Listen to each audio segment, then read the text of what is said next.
madaxweynaha Jamhuuriyadda Federaalka Soomaaliya Xasan Sheekh Maxamuud ayaa booqasho rasmi ah oo qaadanaysa muddo 4 maalmood ugu ambabaxa dalka Eritrea kadib markii uu martiqaad ka helay dhigiisa dalkaasi Afwerki sida lagu sheegay qoraal ka soo baxa madaxtooyada Soomaaliya.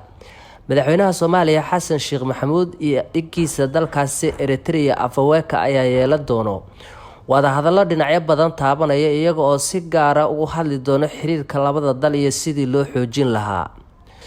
xogaanu helay ayaa sheegaysa arinta ugu weyn ee madaxweynaha Soomaaliya uu ambabaxay dalkaasi inay tahay kurgalida iyo qiimeynta xaaladda ciidamada Soomaaliya ee tababarka u jooga dalkaasi muddada 2 sanada ah.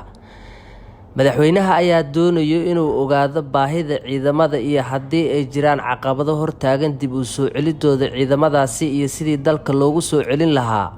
waxa uu kala hadli doonaa madaxweynaha Eritrea Afwerki.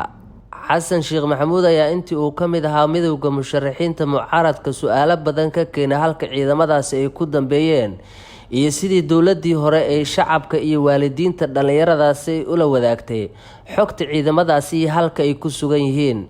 afhayeenka madaxtooyada Soomaaliya Cabdikariin Cali Kaar ayaa dhawaan sheegay in qaar ka mid ah dhalinyaradaasi tababarka loogu qaaday dalka Eritrea ay siyaabo kala duwan ugu dhinteen qaarkood.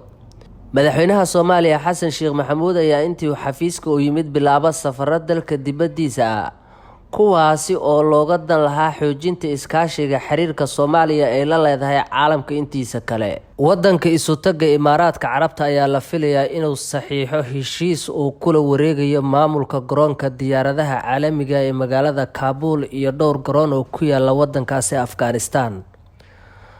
warkaani ayaa laga soo xigtay ilo ku dhow wada xaajoodka u dhaxeeyay mas'uuliyiinta Taliban iyo Imaaraadka Carabta. dhowr isbuuc gudahood ayaa la shaacin doonaa natiijada wada hadallada haddii ay heshiiskaasi ay wada gaaraan.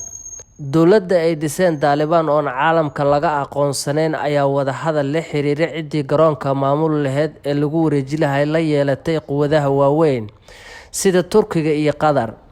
Ankara oo kaashanaysa Qatar ayaa ku rajo weyneeday in gacanta loo geliyo garoonka ugu weyn wadanka Afghanistan ee lagu magacaabo Hamid Karzai. wakaalada wararka ee Reuters ayaa tabisay sidoo kaleeto in wada hadalka heshiiska Turkiga iyo Qatar iyo Imaaraadka Carabta si wada jira inay ku maamulaan lagu heshiiyay hayeeshee markii dambe uu hirgeli waayay.